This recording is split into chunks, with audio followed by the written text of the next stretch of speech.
Good morning, नमस्ते, सलाम वालेकुम, सत श्री अकाल। केम छो, कैसन है लोग, कैसन बानी लोग, ठीक बानी नो। तो उम्मीद करते हैं कि आप जहां कहीं भी होंगे ठीक होंगे। और आपको बता दिया जाए कि जो पहले हम लोगों ने ग्रामर का सीरीज स्टार्ट किया था, उस ग्रामर की सीरीज में आप लोगों का जो पढ़ा रहे थे ग्रामर का टॉपिक, उसका नाम था subject plus verb plus agreement. जी, सब्जेक्ट वर्ब एग्रीमेंट, ये ग्रामर का एक बहुत ही बेहतरीन पार्ट है। ग्रामर का एक ऐसा टॉपिक है जो आपको सेंटेंस बनाना सिखाता है, जिसको हम लोग सिंटेक्स के नाम से भी जानते हैं, हिंदी में वाक्य विचार कहते हैं। इसमें क्या होता है, फॉर्मेशन ऑफ सेंटेंसेस। इसमें होता है वाक्यों को बनाना हम लोग सीखते हैं। एक वाक्य को बनाने के लिए कम से कम एक सब्जेक्ट और एक वर्ब, इन दो चीजों की जरूरत होती है। कम से कम एक सब्जेक्ट और एक वर्ब चाहिए, यानी कि सब्जेक्ट और वर्ब जब इन दोनों के बीच में एग्रीमेंट होगा, एग्रीमेंट का मतलब होता है सहमति, जब इन दोनों के बीच में सहमति होगा तब जाकर के हम एक सही सही वाक्य का निर्माण कर पाएंगे, अन्यथा नहीं कर पाएंगे। अब इन दोनों के बीच में एग्रीमेंट कैसे होगा? इन दोनों के बीच में एग्रीमेंट कराने की कुछ रूल्स होते हैं, जिसमें जो रूलों का रूल, महा रूल मैंने आप लोगों को बताया था, वो रूल था SSPP, यानी कि सिंगुलर सब्जेक्ट के साथ सिंगुलर वर्ब और प्लूरल सब्जेक्ट के साथ प्लूरल वर्ब बताया था ये मैंने आप लोगों को। अब सिंगुलर सब्जेक्ट किसको कहते हैं? जिससे एक का बोध हो उसे सिंगुलर सब्जेक्ट कहते हैं, और जिससे एक से अधिक का बोध हो उसे हम लोग क्या कहते हैं? उसे हम लोग प्लूरल सब्जेक्ट कहते हैं। जैसे आई को छोड़ करके, मतलब आई का मतलब होता है मैं, इसमें इंग्लिश है ना, इंग्लिश में थोड़ा अपवाद भी चलता है। आई का मतलब होता है मैं।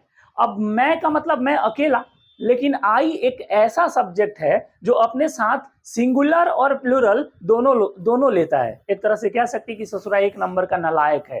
ये एक जगह पे अस्थिर रहने वाला नहीं है, ये कबो कूद के सिंगुलर में चल जाता है, कबो कूद के प्लूरल में आ जाता है। यानी आई के साथ वाज भी लगा सकते हैं हम लोग, और आई के साथ वर भी लगा सकते हैं हम लोग। क्यों? क्योंकि आई सिंगुलर के साथ भी आ सकता है और प्लूरल के साथ भी आ सकता है, दोनों के साथ आ सकता है। ठीक है, तो दोनों के साथ नहीं रहना चाहिए, किसी एक के साथ रहना चाहिए। ठीक है ना, एक से ज्यादा के साथ नहीं रहना चाहिए। ठीक है, बात समझ में आ रही है ना? हाँ, तो अब हम आपसे बता दें कि सिंगुलर सब्जेक्ट में जैसे ही हो गया, ही का मतलब वह, अब वह मतलब एक। अब यहां इसके साथ सिंगुलर वर्ब का प्रयोग करेंगे। जैसे कोई एक नाम हो गया, जैसे मान के चलिए इंडिया, इंडिया एक नाम है, एक नाम है। अब इंडिया एक नाम है, अब इस एक नाम है तो सिंगुलर हो गया, एक है तो सिंगुलर हो गया। अब इसके साथ हम लोग सिंगुलर वर्ब का प्रयोग करेंगे। जैसे अनिल माथुर, अनिल माथुर एक नाम है, एक नाम है, एक नाम है मतलब सिंगुलर है, सिंगुलर के साथ सिंगुलर वर्ब का प्रयोग हम लोग करेंगे। बात समझ में आ रही है? तो चलिए आगे चलते हैं हम लोग। आप लोगों को कौन सा रूल बताया था पिछले क्लास में? पिछले क्लास में मैंने ये वाला रूल बताया था। यदि आप पहले वाला वीडियो देखे होंगे, नहीं देखे होंगे तो लिंक में डिस्क्रिप्शन में लिंक डाल देते हैं। सॉरी, लिंक में डिस्क्रिप्शन नहीं, डिस्क्रिप्शन में लिंक डाल देते हैं, आप वहां से जाके देख सकते हैं। ठीक है, तो पिछली क्लास का जो लास्ट वाला सब्जेक्ट वर्ब एग्रीमेंट का जो आखिरी रूल जो मैंने आप लोगों को बताया था, वो रूल यही था कि यदि दो नाउन फलाना ढेकाना चिलाना ढिलाना से जुड़ा हो तो वर्ब हमेशा किसके अनुसार होता है? तो वर्ब हमेशा पहले वाले सब्जेक्ट के अनुसार होता है, यानी कि he as well as his friends. अब यहां पे एक सब्जेक्ट है ही, और एज वेल एज के साथ जुड़ा हुआ है एक सब्जेक्ट है हिज फ्रेंड्स, यानी कि एक ही है और एक हिज फ्रेंड्स है। अब दोनों अलग अलग सब्जेक्ट है, दोनों अलग अलग सब्जेक्ट है। ठीक है, अब एक बात बताइए, ही यहाँ पे सिंगुलर सब्जेक्ट है और यहाँ पे हिज फ्रेंड्स हो गया प्लूरल सब्जेक्ट। अब तो कॉन्ट्राडिक्शन हो गया। अब ही के अनुसार यदि आप वर्ब लगाते हैं तो सिंगुलर होगा, हिज फ्रेंड्स के अनुसार अगर लगाते हैं तो प्लूरल होगा। तो अब क्या करेंगे आप लोग? तो रूल कहता है कि यदि दो सब्जेक्ट एज वेल एज के साथ जुड़ा हो तो वर्ब हमेशा पहले वाले सब्जेक्ट के अनुसार होता है। अब पहला वाला सब्जेक्ट क्या है? ही। अब ही के अनुसार यहाँ पे क्या हो जाएगा? इज। जो नए स्टूडेंट हैं हमारे इस वीडियो को नए आज पहली बार देख रहे हैं, तो उनको बता दें कि सिंगुलर सब्जेक्ट के साथ सिंगुलर वर्ब और प्लूरल सब्जेक्ट के साथ प्लूरल वर्ब, यदि एक का बोध कराएगा तो सिंगुलर सब्जेक्ट इसके साथ सिंगुलर वर्ब लगेगा। अब सिंगुलर वर्ब क्या क्या होता है यहां देख लीजिए। सिंगुलर वर्ब होता है इज, वाज, हैज, डज और V5। और अगर एक से अधिक का बोध कराता है तो ये प्लूरल सब्जेक्ट हो गया और इसके साथ प्लूरल वर्ब लगता है। अब प्लूरल वर्ब क्या क्या होता है ये आप यहां देख लीजिए। तो इज का प्लूरल हो जाएगा आर, वॉज का प्लूरल हो जाएगा वर, हैज का प्लूरल हो जाएगा हैव, डज का प्लूरल हो जाएगा डू और V5 का प्लूरल हो जाएगा V1। जी यही है, बस इतना ही समझना है। अब एक चीज और मैं आपको बता दूं, इसमें दो गो नलायक होता है, उन नलायकवा का नाम यहाँ लिख देते हैं। एक होता है हैड और एक होता है डिड। हैड और डिड इस ससुरा नलायक होता है। नलायक क्यों होता है? क्योंकि ये सिंगुलर के साथ भी आ सकता है और प्लूरल के साथ भी आ सकता है।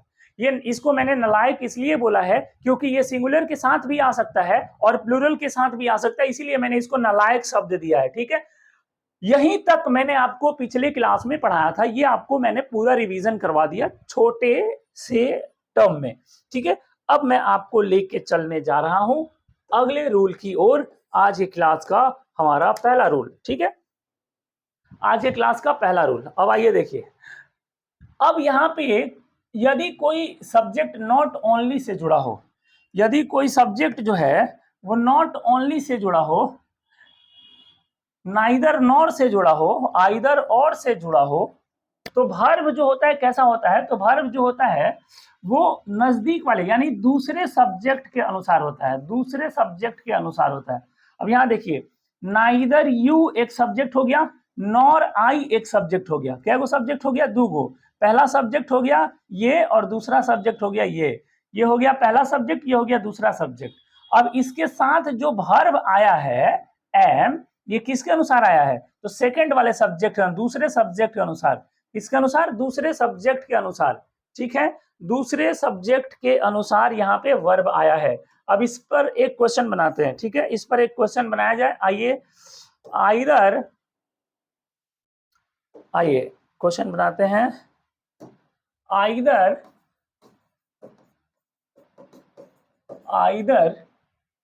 दिख रहा है ना? आइदर ही और हिज फ्रेंड्स, खाली स्थान। एक और क्वेश्चन, नाइदर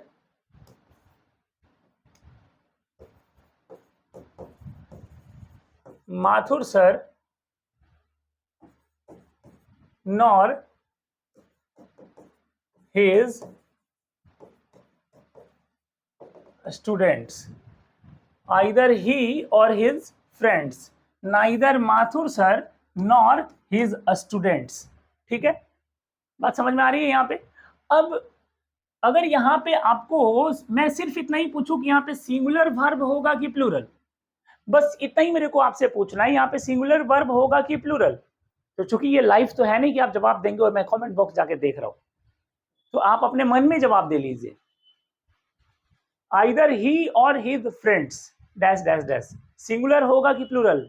ये देखिए, ये बनियान पहन के जो बच्चा अभी पढ़ रहा है ना, गलती बोला है बेटा, तुम गलती बोला है, हम सुन लिए, तुम गलती बोला है, तुम बोल रहे सिंगुलर। सिंगुलर कैसे होगा? आइदर ही, एक सब्जेक्ट यहाँ है ही और दूसरा सब्जेक्ट है हिज फ्रेंड्स। मैंने क्या बोला?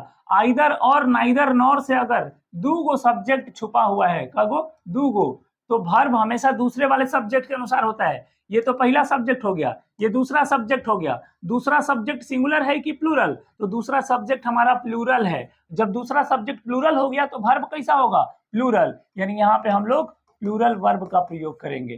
किसका प्रयोग करेंगे हम लोग? प्लूरल वर्ब का प्रयोग करेंगे। इसलिए सही उत्तर यहाँ पे क्या हो जाएगा? अगर इज और आर में चुनना होगा तो क्या हो जाएगा? आर। हैज और हैव में चुनना हो जाएगा तो हैव। डू और डज में चुनना होगा तो डू। समझ में आया क्या? हाँ, आगे देखिए, neither Mathur sir nor his students. यहाँ पे भी पहला सब्जेक्ट माथुर सर हो गया और नॉर के बाद दूसरा सब्जेक्ट हिज स्टूडेंट्स हो गया। हिज स्टूडेंट सेकंड सब्जेक्ट हो गया। अब वर्ब जो होगा वो सेकंड सब्जेक्ट के अनुसार होगा। तो सेकंड सब्जेक्ट क्या है? His students. His students students है, स्टूडेंट नहीं है। अगर स्टूडेंट होता तो उसका मतलब हो गया कि एक, स्टूडेंट्स है इसका मतलब कि एक से ज्यादा। अब एक से ज्यादा है इसका मतलब प्लूरल है, और जब वर्ब प्लूरल सब्जेक्ट प्लूरल हो गया तो वर्ब भी प्लूरल होगा, यानी कि इज और आर में अगर लगाना होगा तो क्या लगाइएगा, आर। और अगर हैज और हैव में लगाना होगा तो हैव, और अगर डू और डज में लगाना होगा तो डू, क्योंकि डू प्लूरल होता है और डज सिंगुलर होता है। चलिए चलते हैं हम लोग, कहाँ चलते हैं, बॉम्बे, दिल्ली, कहाँ चलते हैं, अगले रूल पे चलते हैं। और कहाँ चलेंगे हम लोग, अगले रूल पे चलिए। अगला रूल क्या कह रहा है, अगला रूल 231 गुड सेंस में। चलिए अब आइए इस रूल को मैं आपको समझा देता हूँ, 10 नंबर रूल को मैं आपको समझा देता हूँ, आप इसको थोड़ा सा समझिएगा। 10 वाला रूल को थोड़ा आप लोग समझिए। यहाँ पे रूल नंबर 10 मैं आपको समझा रहा हूँ, ठीक है। आप यहाँ पे रूल नंबर 10 समझिए। रूल नंबर 10 पर्सन से रिलेटेड है। रूल नंबर 10 किससे रिलेटेड है, पर्सन से रिलेटेड है। ध्यान से समझिएगा, नहीं ध्यान से समझिएगा कंफ्यूज हो जाइएगा, कंफ्यूज हो जाइएगा तो फिर दिक्कत हो जाएगा।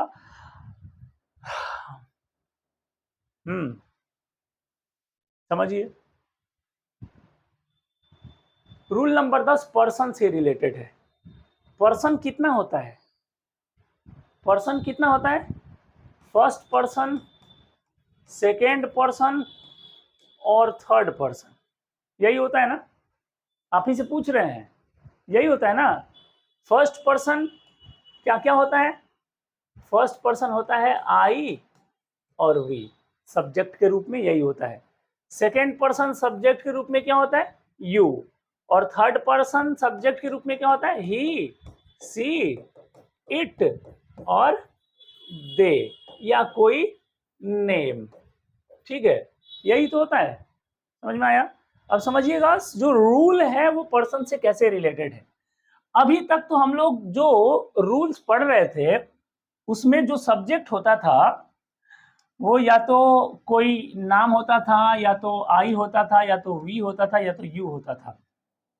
अब जरा सोचिए कि किसी वाक्य में कोई सब्जेक्ट, किसी वाक्य में कोई सब्जेक्ट, जरा ध्यान से देखिएगा,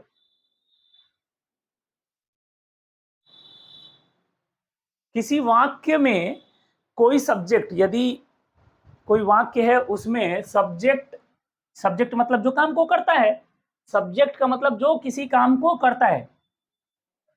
तो किसी वाक्य में यदि कोई किसी काम को करता है, बात को समझना है, यानी कि फर्स्ट पर्सन, सेकेंड पर्सन और थर्ड पर्सन, ये तीनों मिल करके कोई किसी काम को करता है, यानी सब्जेक्ट तीनों पर्सन है, ये तीनों मिल करके किसी काम को कर रहा है, समझिएगा बात को।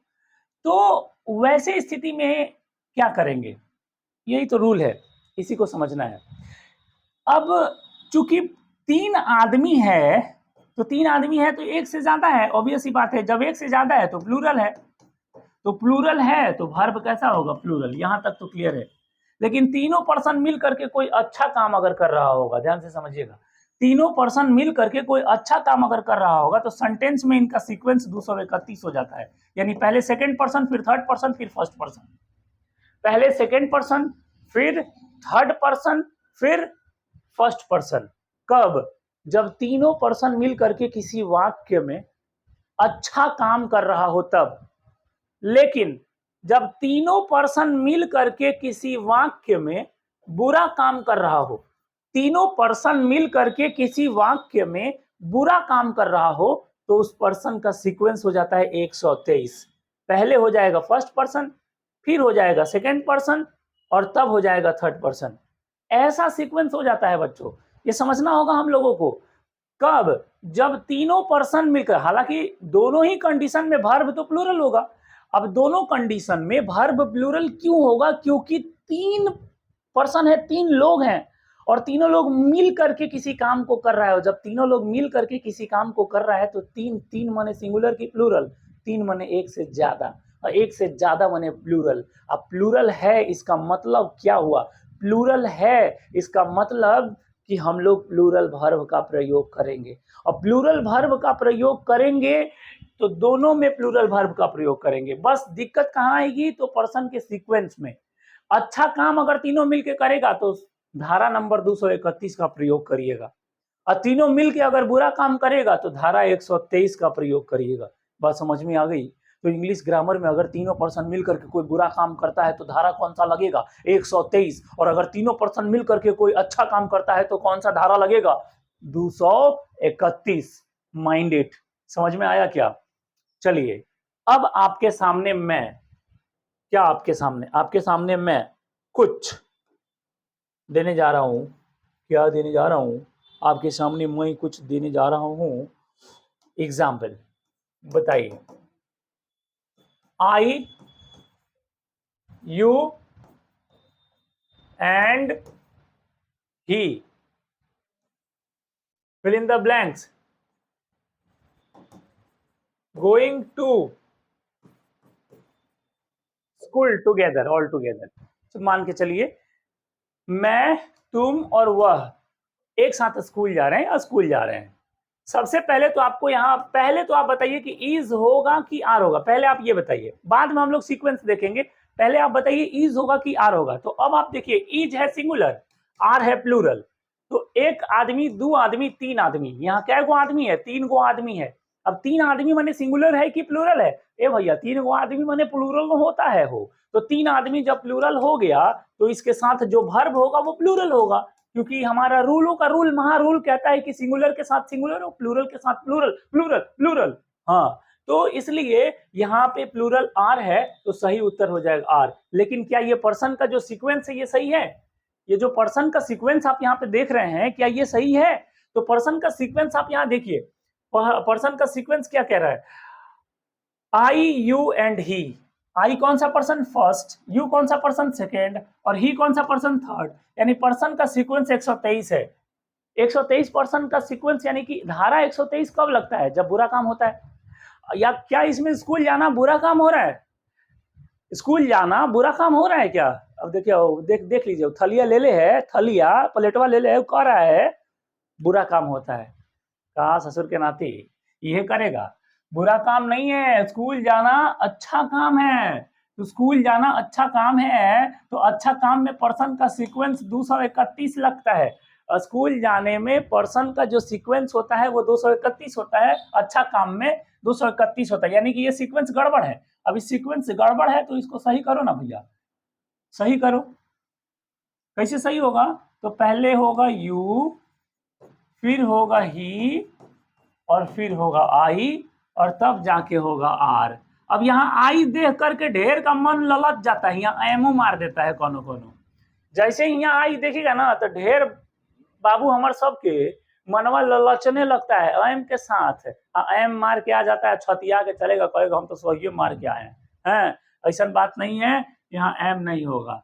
यहाँ पे एक, दो, तीन आदमी है, तीन आदमी मतलब प्लूरल हो गया, और प्लूरल के साथ प्लूरल वर्ब का प्रयोग करेंगे, इसलिए सही उत्तर हो जाएगा आर। समझ में आया? अब यही लगे हाथ एक और एग्जांपल मैं आपको दे देता हूं। एग्जांपल अगला, अब यहां रहेगा you, he and I, fill in the blanks, killed, killed,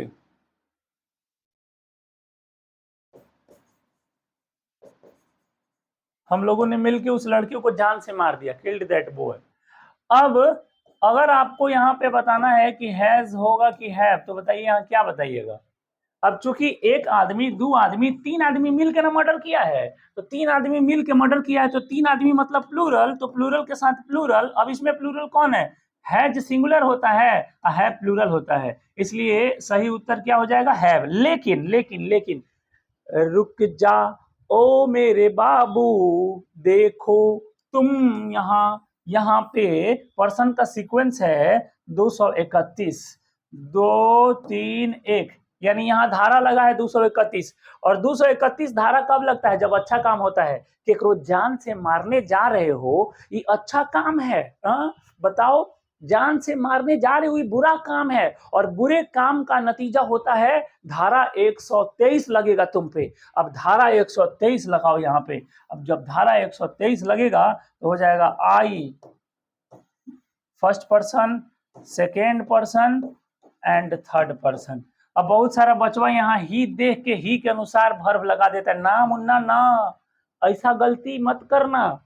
first person, second person, third person, तीन गो हो गया मतलब प्लूरल हो गया, इसलिए इसके साथ वर्ब कैसा आएगा? प्लूरल। Is it clear? चलिए अगले एपिसोड पे चलते हैं। अच्छा तो हम चलते हैं।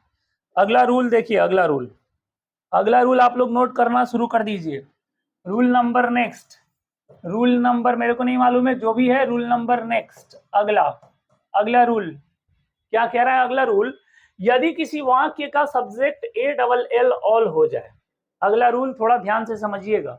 यदि किसी वाक्य का subject A double L all हो जाए, बच्चों यदि किसी वाक्य का subject A double L all हो जाए तो वर्ब कैसा होगा? तो वर्ब सिंगुलर भी हो सकता है और प्लूरल भी हो सकता है, दोनों हो सकता है। अब बहुत बच्चों को लगेगा कि अरे तेरी, ए डबल एल ऑल का मतलब सभी का मतलब एक से ज्यादा मतलब प्लूरल, और ये चुपचाप प्लूरल वर्ब का प्रयोग कर देगा। लेकिन इसके पीछे कहीं ना कहीं एक कॉन्सेप्ट छुपा हुआ है, इसलिए मैं अभी बताऊंगा और ध्यान से आप समझेंगे। जब किसी वाक्य का सब्जेक्ट क्या हो? ऑल हो, तो वर्ब सिंगुलर भी होगा और प्लूरल भी होगा। आप अपने कॉपी पे नोट कर लीजिएगा स्क्रीनशॉट लेकर के। जब मैं पढ़ा रहा हूं तो आप एक कॉपी और पेन हल्का फुल्का, अगर आपके पास टाइम है अभी तो आप लेके बैठ जाइए, अगर नहीं है तो फिर कॉपी पेन अवेलेबल नहीं है अगर अभी आपके पास, तो स्क्रीनशॉट ले लीजिए, बाद में अपने कॉपी पे उतार लीजिएगा। समझ में आ रहा है?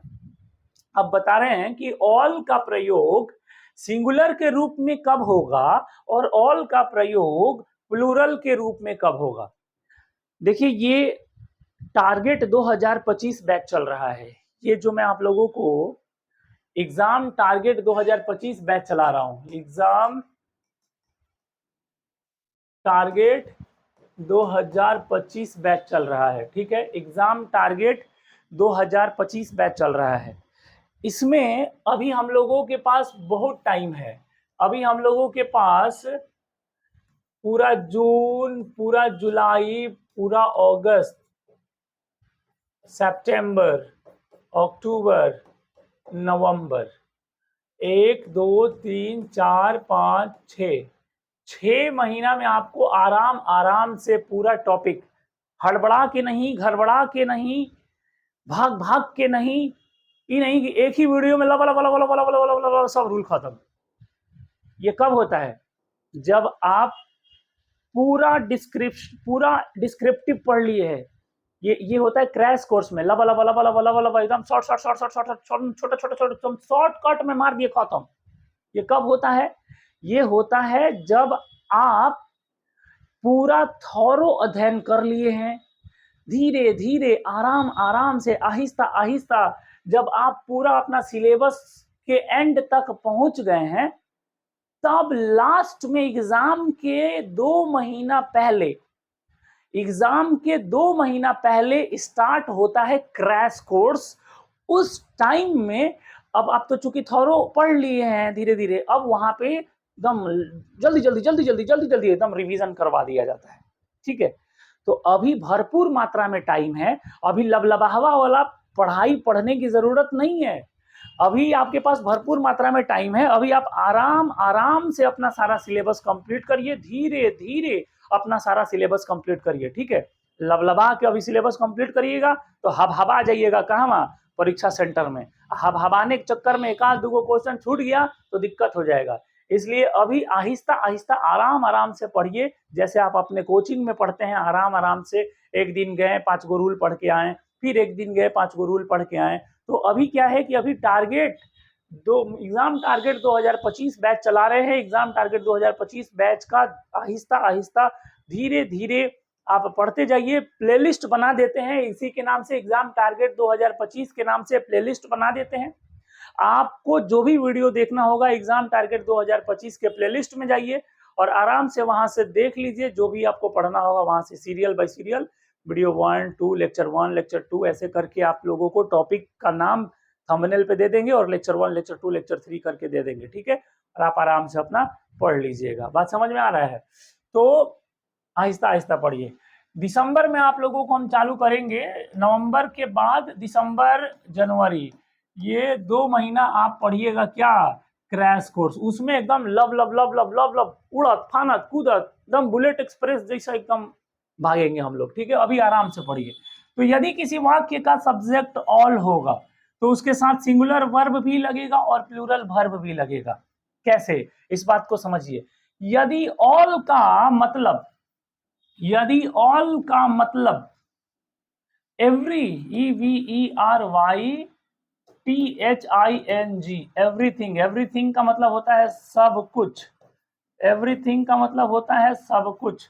यदि ऑल का प्रयोग एवरीथिंग के लिए करेंगे, सब कुछ के लिए करेंगे, तो इसके साथ हम लोग सिंगुलर वर्ब का प्रयोग करेंगे।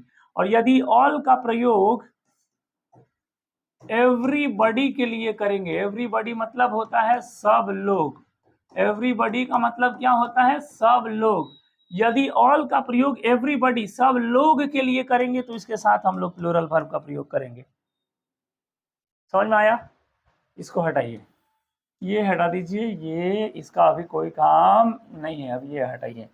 अब ऑल का प्रयोग सब कुछ के लिए करेंगे तो सिंगुलर वर्ब का प्रयोग करेंगे, ऑल का प्रयोग सब लोग के लिए करेंगे तो प्लूरल वर्ब का प्रयोग करेंगे।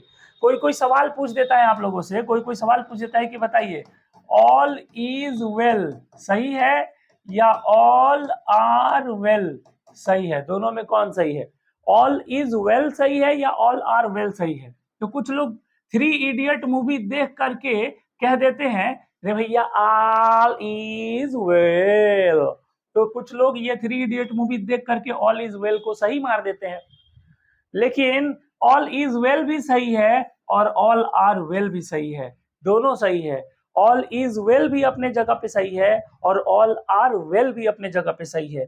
अब ऑल इज वेल का मतलब और ऑल आर वेल का मतलब क्या हो गया? ऑल के साथ जब सिंगुलर लगता है तो ऑल का मतलब हो जाता है सब कुछ, और ऑल के साथ जब प्लूरल लगता है तो ऑल का मतलब होता है सब लोग।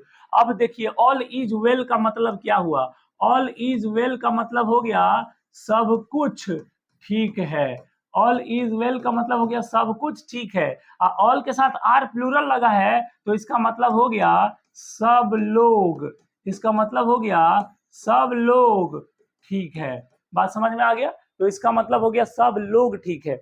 यानी ऑल का प्रयोग अगर सिंगुलर के साथ करेंगे तो इसका मतलब हो जाएगा सब कुछ ठीक है, और ऑल का प्रयोग यदि प्लूरल के साथ करेंगे तो इसका मतलब हो जाएगा सब लोग ठीक है। Is it clear? Is it clear? सब कुछ ठीक है, सब कुछ ठीक है, all is well, all is well. Okay, चलिए स्क्रीनशॉट लेते जाइएगा, आप लोग स्क्रीनशॉट लेते जाइएगा। चलते हैं हम लोग next next next next next. अगला रूल, अगला रूल कहता है कि यदि किसी वाक्य का सब्जेक्ट अनकाउंटेबल नाउन हो, यदि किसी वाक्य का सब्जेक्ट अनकाउंटेबल नाउन हो, भैया सिंगुलर वर्ब का प्रयोग होगा, बातें खत्म है। यदि किसी वाक्य का सब्जेक्ट अनकाउंटेबल नाउन हो तो सिंगुलर वर्ब का प्रयोग होगा। Is it clear? किसका प्रयोग करेंगे हम लोग? सिंगुलर वर्ब का प्रयोग करेंगे। किसका प्रयोग करेंगे? सिंगुलर वर्ब का प्रयोग करेंगे। अनकाउंटेबल नाउन क्या होता है? अरे भैया जिसे गिना नहीं जा सकता है या जिसका प्रयोग आप अपने डेली लाइफ में गिन करके नहीं करते हैं, इसी को कहते हैं क्या? इसी को कहते हैं अनकाउंटेबल नाउन। जिसका प्रयोग आप अपने डेली लाइफ में गिन करके नहीं करते हैं उसे हम लोग कहते हैं अनकाउंटेबल नाउन, या जिसे गिना ना जा सके, जैसे पानी हो गया, चीनी हो गया, आटा हो गया, तेल हो गया। समझ में आया? ये अनकाउंटेबल है। कुछ ऐसे भी नाउन होते हैं जिसे गिना जा सकता है लेकिन फिर भी वो अनकाउंटेबल होते हैं, जैसे बाल। अब ये बाल जो होता है इसको गिन सकते हैं लेकिन फिर भी अनकाउंटेबल है, क्योंकि बाल कटवाने, जब बाल का काम है क्या, बाल बढ़ गया बाल कटवा लिए, बाल बाल का काम है कंघी लगाना। एक बात बताइए, आईना के सामने खड़ा होकर जब बाल में कंघी लगाते हैं तो गिन के कंघी लगाते हैं, 2 बाल में कंघी लगाते हैं बाकी बाल में छोड़ देते हैं क्या? नहीं ना। यानी कि जब आप किसी चीज का प्रयोग गिन के ना करें तब जाकर के वो अनकाउंटेबल होता है। जैसे चावल, चाहे तो आप गिन सकते हैं लेकिन क्या उसका प्रयोग हम गिन के करते हैं? नहीं ना। खाने के लिए क्या हम बोलते हैं 2 गो चावल दो, नहीं ना। तो जिसका प्रयोग आप अपने डेली लाइफ में गिन करके ना करते हो उसी को तो कहते हैं अनकाउंटेबल नाउन, ठीक है। अब अनकाउंटेबल नाउन अगर मान लीजिए यहाँ पे ओएल लिखा हुआ है, मान लीजिए यहाँ पे राइस लिखा हुआ है, अब यहाँ फिल इन द ब्लैंक्स है, यहाँ फिल इन द ब्लैंक्स है, यहाँ लिखा हुआ है SOLD सोल्ड, यहाँ लिखा हुआ है SOLD सोल्ड, पहले वाले में है इज या आर और दूसरे वाले में है हैज बीन या हैव बीन। अब बताइए, सबसे पहले तो बताइए पहले वाले में क्या होगा। चलिए बताइए, मेरे को मालूम है आप लाइव में नहीं है इसलिए मैं आपको देख नहीं पा रहा हूँ, लेकिन आपके अंदर की भावनाओं को समझ तो पा रहा हूँ ना। तो आपके अंदर की जो भावनाएं हैं वो क्या कह रही हैं इसको मैं समझ पा रहा हूँ। आप ईज, पहले वाले में आप ईज कह रहे हैं, जो कि बिल्कुल सही कह रहे हैं, बिल्कुल सही कह रहे हैं आप सारे लोग, एकदम सही कह रहे हैं, बिल्कुल सही कह रहे हैं आप लोग, बिल्कुल बिल्कुल बिल्कुल सही कह रहे हैं, ठीक है। तो आप यहाँ पे देखेंगे, आप यहाँ पे देखेंगे राइस हैज बीन या हैव बीन, ये सेकंड नंबर क्वेश्चन में बताइए। राइस हैज बीन, राइस के साथ हैज या हैव, हैज सिंगुलर है और हैव प्लूरल है, तो राइस के साथ सिंगुलर का प्रयोग करेंगे कि प्लूरल का प्रयोग करेंगे बताइए। तो राइस के साथ हम लोग सिंगुलर का प्रयोग करेंगे, तो सही उत्तर क्या हो जाएगा, सही उत्तर हो जाएगा has been. Rice has been sold, चावल बिक चुका है। राइस हैज बीन सोल्ड, चावल जो है वो बिक चुका है, ये पैसिव है इसीलिए हैज के साथ बीन लगा है। कुछ बच्चों के दिमाग में ये क्वेश्चन आ रहा होगा, एस और हैज के साथ बीन काहे लगेले बानी, बताई ना। हो सकता है इसमें से कुछ बच्चा पूछ रहा होगा मन में, क्योंकि कमेंट में तो पूछ नहीं पाएगा अभी, तो मैं आपके मन के अंदर घुस करके आपके क्वेश्चन को बाहर निकाल करके उसका उत्तर बताने का प्रयास कर रहा हूं। हैज के साथ बीन इसलिए लगा है क्योंकि ये पैसिव सेंटेंस है, चावल अपने से तो बिकेगा नहीं, जब भी चावल बेचेगा तो कोई दूसरा ही बेचेगा, और जब कोई काम किसी के द्वारा होता है तो वो पैसिव होता है, और पैसिव में हम लोग हैज के साथ बीन लगाते हैं और तब वर्ब का तीसरा रूप लगाते हैं। बात समझ में आया। चलिए एक क्वेश्चन आप लोगों को दे रहे हैं, आप लोग अपने मन में बनाइएगा। एक क्वेश्चन आप लोगों को दे रहे हैं, आप लोग अपने मन में बनाइएगा।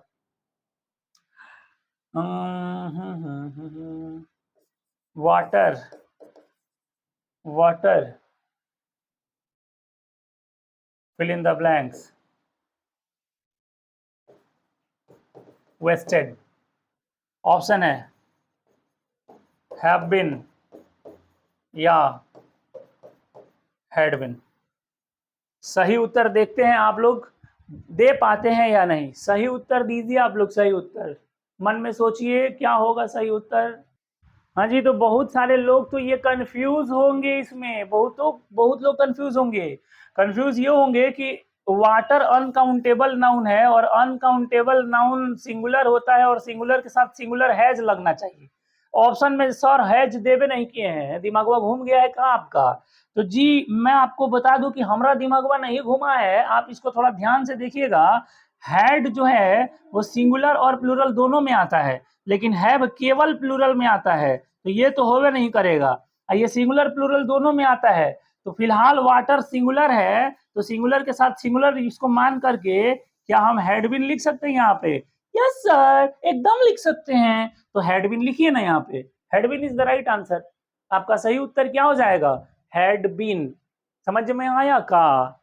चलिए स्क्रीनशॉट ले लीजिए, अपने अपने कॉपी पे उतारने में काम आएगा। ले लीजिए स्क्रीनशॉट जल्दी से, ले लिए। अगर स्क्रीनशॉट ले लिए तो चलिए ना जी, आगे चलिए आगे चलिए आगे। ओके, अगला रूल सब्जेक्ट वर्ब एग्रीमेंट का अगला rule, subject plus verb plus agreement, subject plus verb plus agreement का अगला रूल देखिए यहाँ पे। यदि किसी वाक्य का सब्जेक्ट कोई देश का नाम हो, चलिए मान लेते हैं देश का नाम, दूसरे देश का नाम हम क्यों ले, अपने देश का नाम ले लेते हैं। यदि किसी देश का नाम हो, किसी वाक्य का सब्जेक्ट किसी देश का नाम हो, तो इसके साथ सिंगुलर वर्ब भी इस्तेमाल होगा और प्लूरल वर्ब भी इस्तेमाल होगा। बहुत सारे लोग तो सोच रहे होंगे कि इंडिया एगो देश है भैया, इसलिए इसके साथ सिंगुलर वर्ब सीधे लगाएंगे, सिंगुलर वर्ब हो जाएंगे, गलत। ऐसा गलती कभी मत करिएगा। देखिए यहाँ पे इंडिया किसी देश का नाम है, और जब किसी देश का नाम सब्जेक्ट के रूप में आता है तो कुछ जगहों पे सिंगुलर के रूप में यूज होता है और कुछ जगहों पे प्लूरल के रूप में यूज होता है। अब कौन से जगह पे सिंगुलर के रूप में यूज होता है और कौन से जगह पे प्लूरल के रूप में यूज होता है, इसको समझना होगा। जब किसी देश का नाम से उस देश को संबोधित किया जाए तो सिंगुलर लगेगा। समझ लीजिए, सीख लीजिए, सुन लीजिए। जब किसी देश के नाम से देश को संबोधित किया जाए तो सिंगुलर का प्रयोग करेंगे, लेकिन जब किसी देश के नाम से उस देश के किसी टीम का संबोधन हो, किसी टीम को संबोधित किया जाए तो प्लूरल वर्ब का प्रयोग करेंगे। यदि कहना होगा कि भारत एक महान देश है तो India are a great country या India is a great country, क्या कहेंगे आप लोग? यदि कहना होगा कि भारत एक महान देश है तो India are a great country या India is a great country, तो वहां हम बोलेंगे India is a great country. क्यों? क्योंकि भारत देश के बारे में बात कर रहे हैं। लेकिन यही कहना होगा कि भारत आज मैच जीत गया है तो इंडिया का 125 करोड़ देशवासी आके खेल रहा था क्या मैच? नहीं, इंडिया का कोई टीम आके खेल रहा था। और इस सेंटेंस से इंडिया शब्द से देश को संबोधन नहीं बल्कि एक टीम को संबोधन हो रहा है, इसलिए सही उत्तर होगा India have won the match.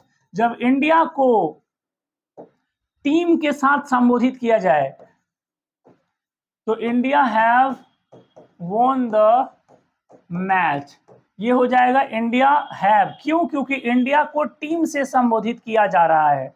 लेकिन जैसे ही हम कहेंगे कि India is a great country, great country, तो यहां इंडिया को देश से संबोधित किया जा रहा है। और जब किसी देश को देश से संबोधित किया जाएगा तो सिंगुलर का प्रयोग करेंगे, और जब किसी देश के नाम से किसी टीम का संबोधन होगा तो प्लूरल वर्ब का प्रयोग होगा। याद रखिएगा, सिंगुलर कब होगा? जब कंट्री का संबोधन होगा। प्लूरल कब होगा? जब टीम का संबोधन होगा। सिंगुलर कब होगा? जब किसी कंट्री का संबोधन होगा। समझ में आया? और प्लूरल कब होगा? जब टीम का संबोधन होगा। देश के नाम से टीम का बोध हो रहा है, प्लूरल। देश के नाम से कंट्री का संबोधन हो रहा है, सिंगुलर। क्लियर है? सिंगुलर में क्या क्या आता है बताइए? स्क्रीनशॉट ले लीजिए, इसका स्क्रीनशॉट ले लीजिए, स्क्रीनशॉट ले लीजिए जल्दी से। चलिए, सिंगुलर वर्ब में क्या क्या आता है अब अगले क्लास में पढ़ेंगे हम लोग। ये रिवीजन करवा के अगले क्लास, अगला रूल अगले क्लास में। सिंगुलर वर्ब में क्या क्या आता है? इज, वॉज, हैज, डज और वर्ब का पांचवा रूप। प्लूरल वर्ब में क्या क्या आता है? आर, वर, हैव, डू और V1। समझ में आया? समझ में आया? ये याद रखना होगा। ये याद है तो आगे काम आएगा, रूल्स में काम आएगा, एग्जाम में क्वेश्चंस में काम आएगा, टेस्ट में क्वेश्चंस में काम आएगा। क्योंकि भरने के लिए सब्जेक्ट नहीं, भरने के लिए आप लोगों को यही वर्ब ही देता है। तो फिल इन द ब्लैंक्स में आप लोगों को जो भरना है वो वर्ब में से ही आप लोगों को भरना होता है। तो ये याद रखिएगा आप लोग। चलिए, ठीक है, बहुत बहुत धन्यवाद आप लोगों का। आप लोग हमारे इस वीडियो को देखे, इस वीडियो को शेयर किए, इस वीडियो को लाइक किए, इस चैनल को सब्सक्राइब किए, उसके लिए आप लोगों को बहुत बहुत धन्यवाद। जो किए हैं उनको भी धन्यवाद, जो नहीं किए हैं उनको भी धन्यवाद। इस चैनल से आपने कुछ पढ़ा उसके लिए धन्यवाद। जो पढ़े हैं उनको भी धन्यवाद, जो नहीं पढ़े हैं उनको भी धन्यवाद। चलिए, कुछ सीखे तो सही आप लोग। जो सीखे हैं उनको भी धन्यवाद, जो नहीं सीखे उनको भी धन्यवाद। लेकिन ये धन्यवाद से काम नहीं चलेगा। अब जल्दी से, अगर आप लोगों ने सब्जेक्ट वर्ब एग्रीमेंट के कुछ कुछ चीजों को छोड़ दिया है तो आप इस वीडियो को, इस वीडियो के नीचे डिस्क्रिप्शन में लिंक दिए हैं, उस वीडियो को वो सब देखिए और देख करके अगले वीडियो का इंतजार करिए। मिलते हैं अगले वीडियो में अगले नए रूल्स के साथ। ठीक है, बहुत बहुत धन्यवाद। Thank you, thank you, thank you, thank you, thank you, thank you.